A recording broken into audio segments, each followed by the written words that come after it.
Hey, hey, hey, welcome back to Goals and Greatness Podcast, your weekly dose of business banter, big ideas, epic fails, and the systems that make the dream work with your favorite duo, Kat and Lou.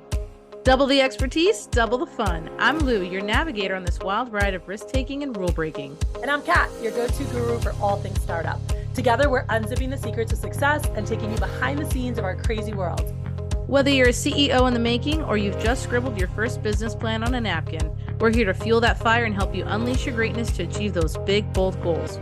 So entrepreneurs, visionaries, and everyone in between, get ready to join the ride with Kat and Lou. Let's turn up the volume and unleash your greatness.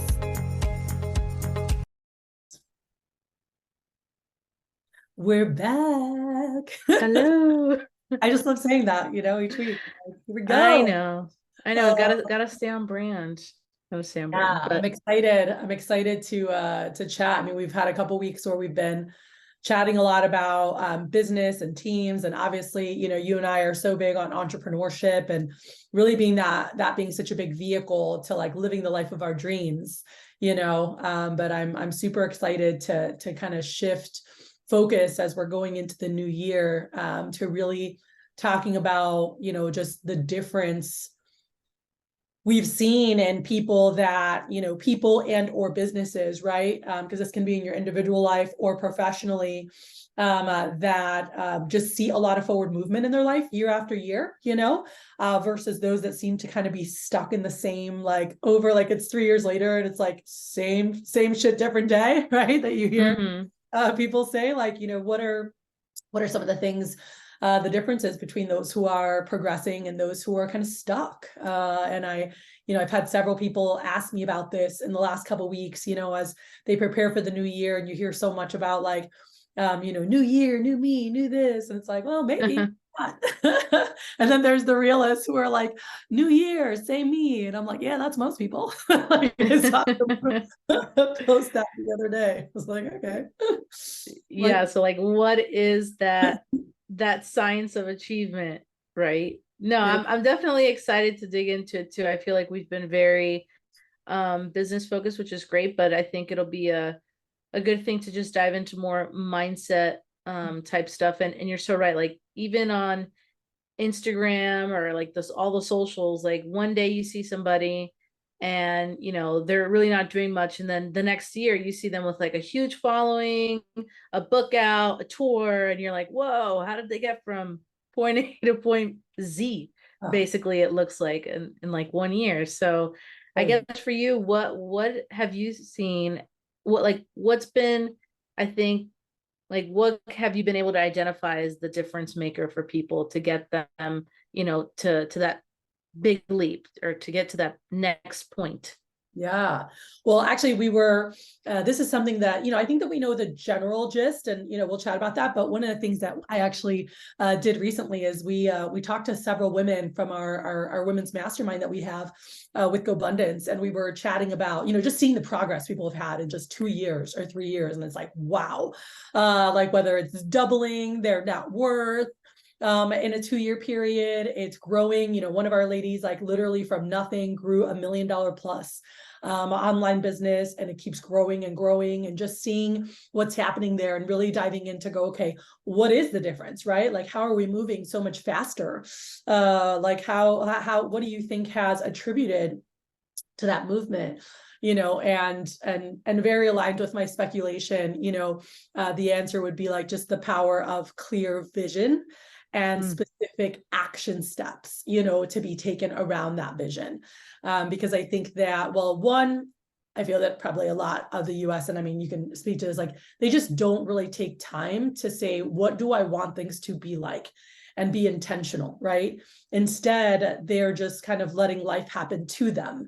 And it's like, well, this is what's happening, or this is what's going on. And they're playing a more reactive role in their life to whatever happens, versus setting an intention and going, here's what I want to happen. And then reverse engineering and going, what do I need to do to make that a reality, right? And making sure that there's an actual plan with actionable items, steps, that can be taken so that it's not new me, or new year, same me, but it's that progress, that we're seeing. I literally saw someone post that and I was like, oh, way to be really proud. Is there like a button you can press on Instagram that's like unimpressed? They should have like a like button and and then a not impressed. Oh my gosh. But it's really amazing, to Yeah. see the difference. And I think even for myself, it was this year was really a aha of like, man, I haven't sat and set specific goals of like, this is happening by here. Here's what I want to happen in my personal life. Like since I had kids, it's been reactive. It's like, oh shit, wake up, feed this, that, whatever. And like, as I'm looking at these women, like, wow, like when we look at the past 3 years, right? Like 3.5 years since COVID and what's happened, and looking at colleagues, looking at others, and just seeing the growth and progress people have had, I was like, man, looking at myself going like, when's the last time, like you've been in babyland, but when's the last time you sat and really set specific goals, which I sat down this year and I was like, all right, I'm like, I set goals around real estate, we got those done. What else have I done? Right. And really looking at that introspectively to go like, shit, like maybe like I have not been moving at the speed that I want to, because I also haven't been taking this time to really be specific around every area. And when I am, I see that growth. I see that progress, So I think my long-winded answer, to your question is really all around the power of setting goals, but also having a plan and a strategy as to how to get there and committing to those actions, which sometimes people set goals but they don't make a plan to how to get there, right? And so obviously they're never going to hit their goals. And then the second thing is some people make a plan and they have this awesome, great plan, but they don't have commitment to take action and execute it, right? And then those who have all of the above, see a lot of progress. And so yeah, and I mean, I think what drives commitment too is vision. Like knowing what, like if you take these actions and you hit this goal, what it's going to get you.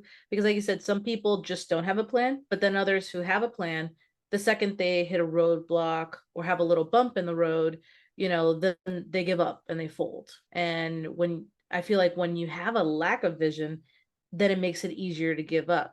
But when you have something that you're working toward that you feel very passionate about, then that's what's going to drive you to keep that commitment, to keep on moving forward and get, to where you want to get to. I always like that picture that shows a setback like an arrow. And it's like a setback, it can be something where you give up and then like you never keep moving forward. But like sometimes a setback could just be launching you, right? Like when you put an arrow, for those who aren't watching and they're just listening, it could be like when you put an arrow on a bow and you pull back, and then when you release, you launch forward. So I think a lot of people need to not just have a tangible goal, but also have a vision, beyond that goal. What is that goal going to get me to? Because that's what's going to keep them moving on a day-to-day basis. Because I'll tell you what, some days when you wake up and what your day looks like is making 100 phone calls, it's not very motivating. So you have to have something on the other side of that that's getting you through each and every phone call. So huge. That's what I feel like is going to get people moving forward too. It's just like not giving up. Like you're saying, people are like, oh, new year, new me. How many people go into the new year with like fitness goals or exercise goals? And you go to the first, like, I remember my mom, she is such a creature of habit. She used to be at the gym every day, like waiting for them to unlock the door. And whenever the new year would come, she just would not go to the gym like that first week. And she would just work out at home and go for runs because it would be packed. But she would always tell me that it's okay. I'm just not going to go this week. I'm going to work out at home. By next week, it's going to be a lot less people there. And sure enough, the next week, less people. And the week after that, less people. And 5 weeks later, it was just the regulars that would go there every single day. So people give up way, way too easily. I mean, in your book, I feel like you talk about that, right? Like setting a vision, setting intention, thinking about living your life by design, right? Like what can you share? What can you share from that? I'm super excited to dive into more of my book, and next week, we can kind of go through like just how how I set goals. But like in my book, I literally, that came out 5 years ago, talk about like, what do you want and why do you want it? Right. And that being such an important part of like the why, right? The bigger part of that vision. And then how to get there, right? And just very tangible steps and how to's to help you get there. But then the last part that I think sometimes gets forgotten is how do you sustain it? Because life happens, discouragement happens. Haters are going to say stuff, or even family that love you and they don't want to see you fail. And so they discourage you, like, oh, you shouldn't do that, or don't worry, like, and you're like, I need encouragement right now, but they think they're doing right by you, but they're just, passing on their personal insecurities or self-doubt, to you. And so making sure that you have the right community, like if you want to execute on these goals and these action items, I think that's another big part that I talk about in the book is what are your like daily rituals for yourself, right? Like resetting yourself, resetting your energy, being able to get grounded, being able to connect with higher source or power, but also what is your tangible, like human being community, right? Like around you, who are the people you spend the most time with? And are they helping you move towards your goals, or are they moving you further away from them, right? And making sure that, just as human beings, we're really intentional, because I think that the people who are the most, that move the furthest, fastest, have a community that's really pushing them along the way. And so it's like, yes, it's where I want to go. Here's what I want to do. Here are the actions I need to take. And then being able to share that with others, because when you have accountability, it helps you stay on top of your stuff a lot more, like for whatever reason, as human beings, we're like softer on ourselves than we are on other people, like, hey, you got to do this, or you got to get this done, or, but like, why don't we do that more for ourselves? I don't know. Like, what you noticed with that? I think it's pretty wild. How much we let ourselves off the hook when it's our stuff, but like we'll like hold other people accountable. Yeah, and I think people who continuously move forward, I think they're big questioners too. They're always questioning, especially other people's opinions toward what they're doing. I know for me, when I was younger in my entrepreneurial years, I would listen to people's feedback who have never run a business in their life.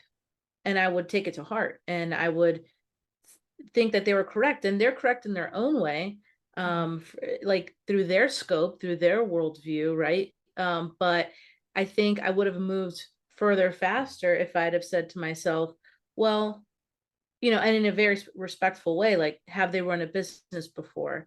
Do they have all the pieces to the puzzle to be able to answer this, like, with insight, and not just based on their personal experience of maybe a failed business, or not having enough of fill in the blank, whatever story it is that they've told themselves. And a lot of people live with that fear of failure, and they project that onto other people, like, for example, when I joined, when I helped start or helped continue to run this produce company that I was a part of, the whole year prior to me joining, they had done $70,000.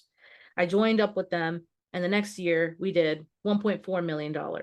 And the whole time, or like not the whole time, but I feel like what helped us make that transition was I had a talk with the who was the full owner of the company at the time, and said, why aren't we doing more, basically? And it was their fear of taking a risk. And there's always going to be risk when you're pursuing something. It could be a financial risk. It could be the risk of putting yourself out there, which I know holds a lot of people back. And, I'm guilty of that too. I mean, even starting this podcast, I think I talked myself out of it 40 million times before I was like, yeah, let's do it, because there's a certain, fear that people can have of putting themselves out there and putting themselves into the world. And that's essentially what running a business is. And when we were able to overcome that risk, right, then the company was able to grow. When we were able to say, hey, we're going to take the financial risk of hiring a marketing person or hiring a salesperson, then the business grew. And of course, there's good risk and there's bad risk, and there's data to support, certain things. But sometimes really the only thing that stands in people's way is making a decision. And I always, like that quote that's like, the biggest risk is not taking any risk at all, right? What is it?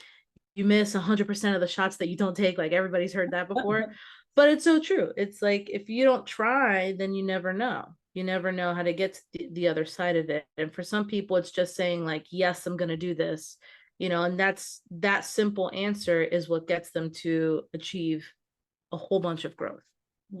That's huge. And I think that regardless of where you are, I think this is something very important for those of you who maybe haven't taken that first step yet, or are in your younger years of taking risk, to know that even as experienced as you can get, that fear is always there.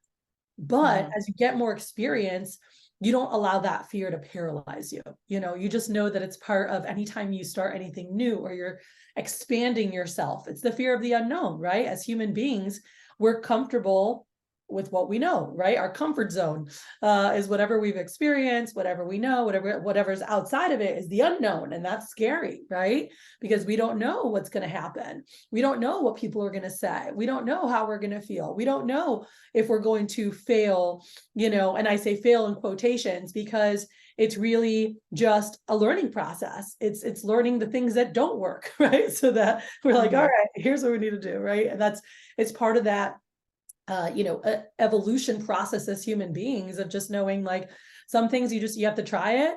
We might not have the results that we wanted. And so we look at it, we learn, we say, how do I grow from this? What can I learn from this? How can I be better because of this? And apply that to the next venture. And those who make a decision to say, I'm going to take risks regardless of what the result is, knowing that whatever it is moving me forward because I'm learning new things I need to know, or I'm hitting blank milestones I wanted to hit. Regardless, we're moving forward. All of it helps us move forward, right? Yeah, no, absolutely. I mean, when you said the fear never leaves, I mean, that's so true. And I cannot emphasize this enough. Like daily, I would say daily, there's at least one moment of the day where I don't want to do something and it's rooted in fear. It's not rooted in anything other than fear. And the more you face fear, like the easier it becomes to conquer it on a daily basis. I mean, even when I was like a little intern in your office and I was like, I don't want to talk in front of people. And I just started, starting by getting up and interviewing people. I think my first interview had like 3 people in it. And then I remember being, years later in my first office, and I had an interview because I got really great at recruiting. I had an interview room filled with like 30 people in one interview, and I was just doing it like no problem. And I would say that even to this day, before I do anything speaking related, there's still always that little voice in my head or that little voice there, and it never goes away, and it's all rooted in fear. But just again, confronting it daily makes it more comfortable. Yeah, sure. I was just thinking of, and I was smiling because I was thinking of the movie Luca. Like I loved that came out a couple of years ago, Yeah, right? I like that one. Bruno. And like just letting that voice, like just know like we all have that voice that's like, oh no, oh whatever, like that fear.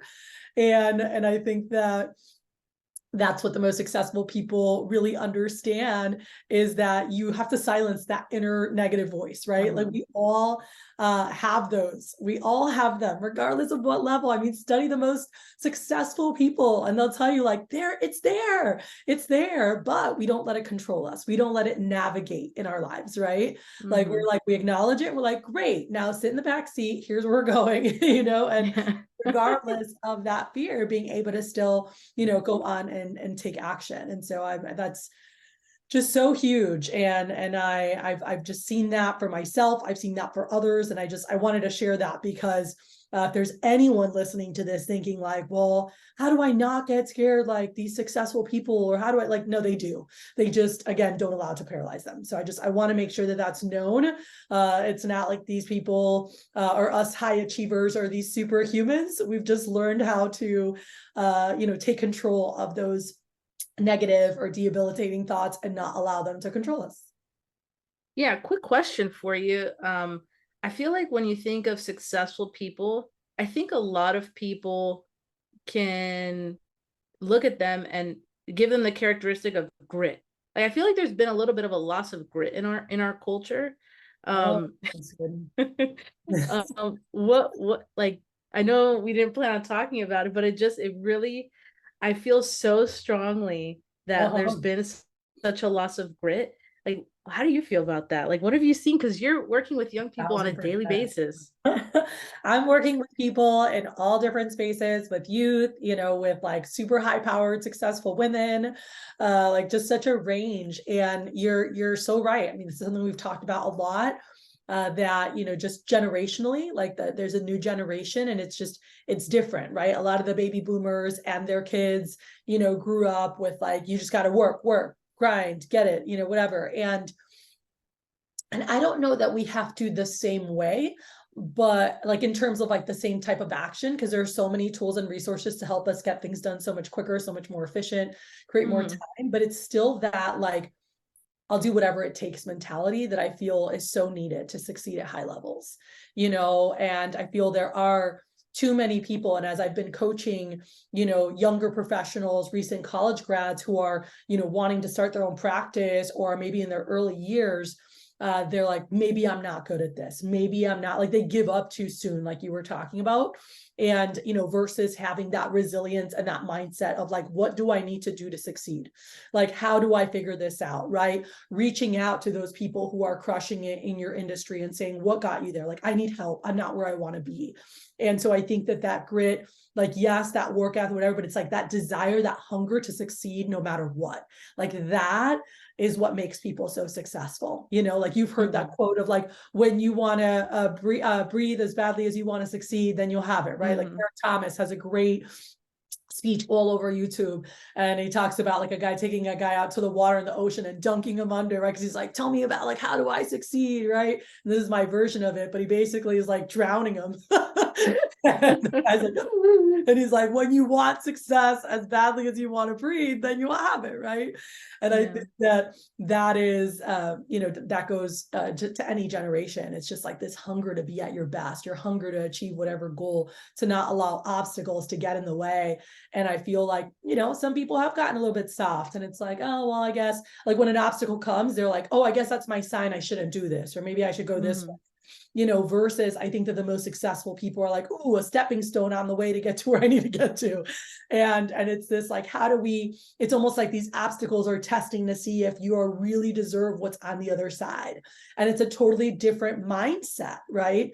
And so that's my kind of take on that, is like the grit combined with just like that commitment and eagerness to succeed at all costs, whatever that might be.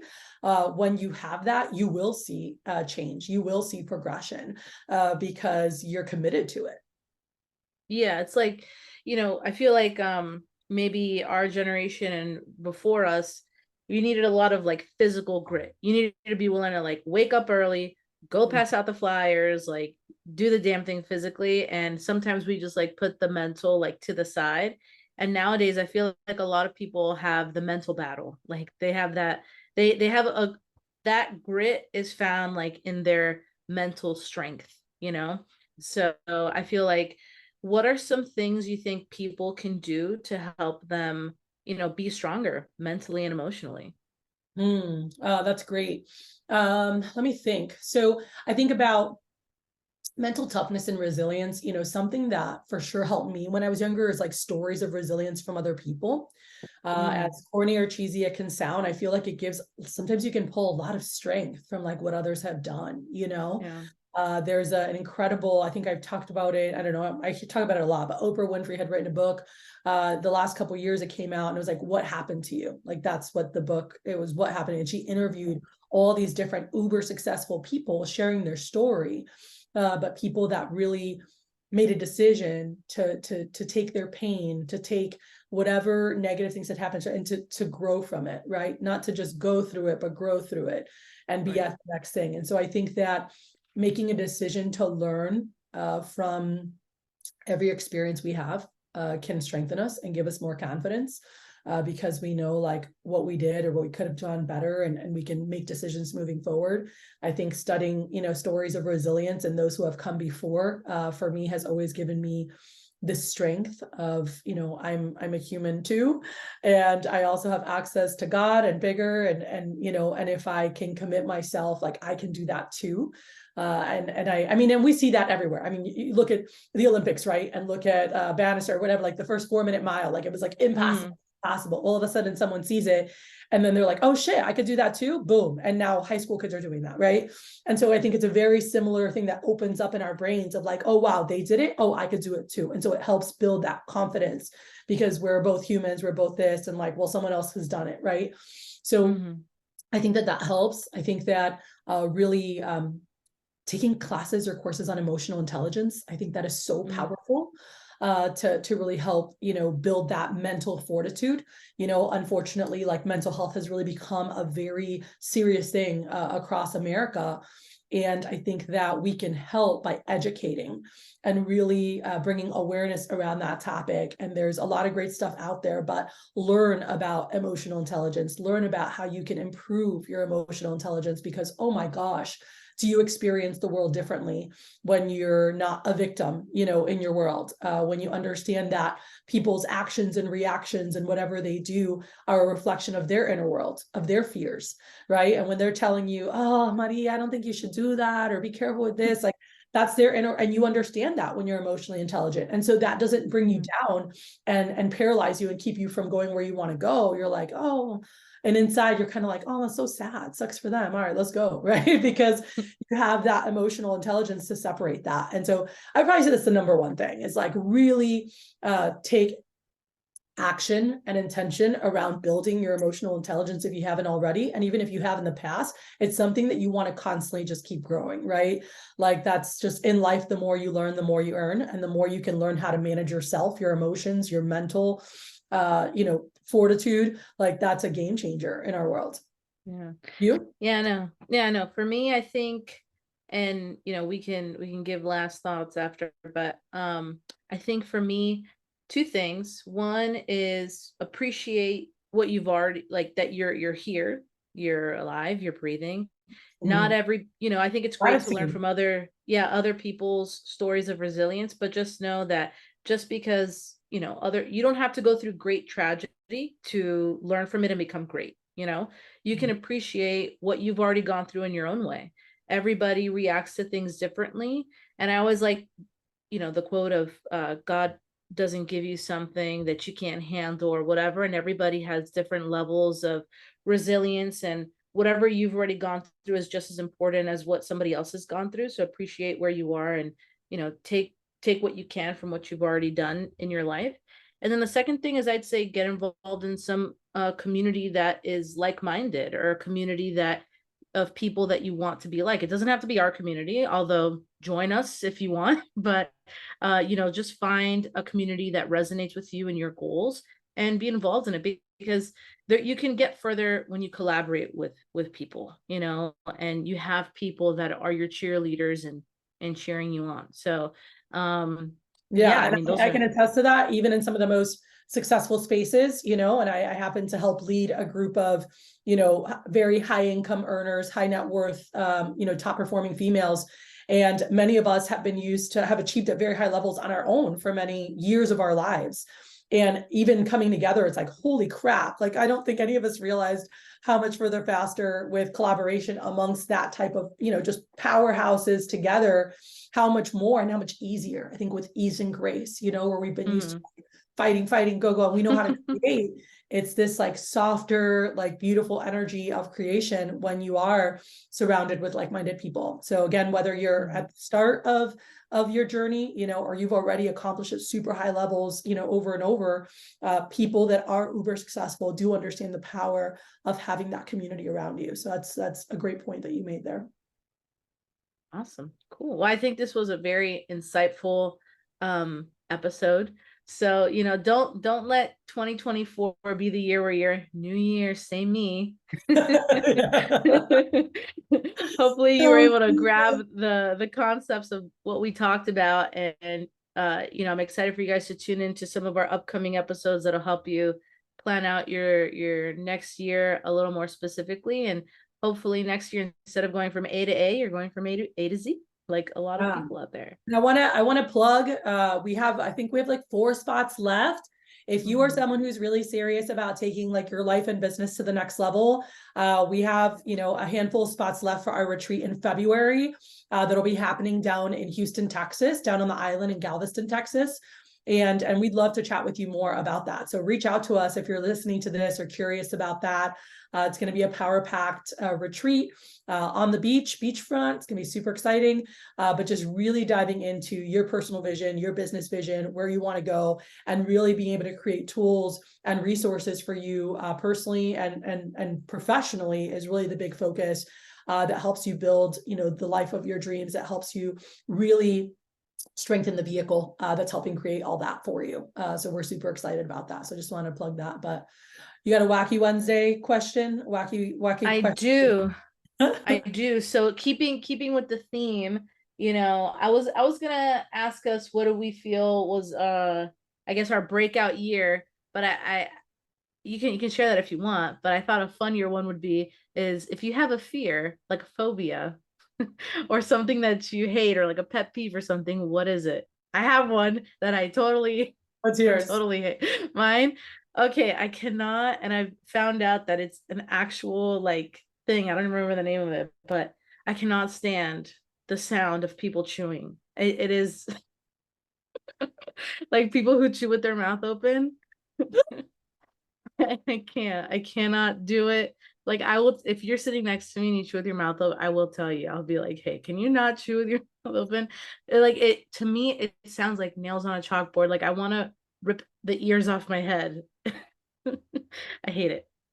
Yeah. So I don't know if it's a fear, but something that I just really, really can't stand. I don't know. What are we talking about?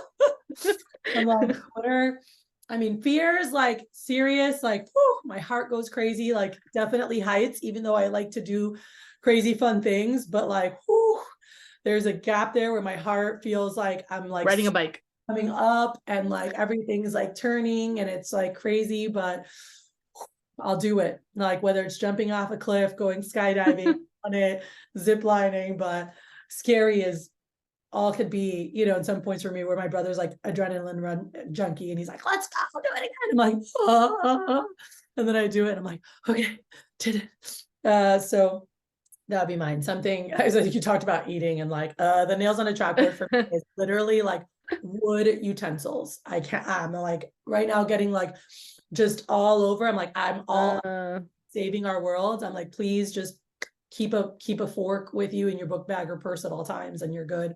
Like, the wood ones, like when it touches my teeth, like everything, I feel like I'm like, it's worse than being at the dentist and they're like scraping your teeth. It's awful. So like I see it going in someone's mouth. I'm like, I like feel it. I just got goosebumps all over my body. Like I can't handle it. I can't do it. So just something super random. But Kathy, wooden utensils, don't give them to me. I'll eat with my fingers. Yeah, no, mine definitely sound of people chewing. I can't think of a fear. I was trying to think of, I know I'm scared of something. I mean, I don't know. You know what? Giving birth without drugs. I mean, you did that. I don't know how you did that. Congratulations, but that would be a fear of mine. It wasn't bad. I know people have been doing it for literally the beginning of time. So. Right. I was going to say since like human beings came about, awesome. Anyway. Well, I'm excited to dive in next week to really dive into like how you set goals, how we set goals, and just like kind of helping with a short little blueprint to help not only set goals for the new year, but making sure like, do you have a plan in place? When is it getting executed? And making sure that we have a proper support system. So we'll have a special episode for you guys next week on that. So definitely tune in. And we're so excited to help you guys make 2024 your best year yet. So. Thanks for tuning in.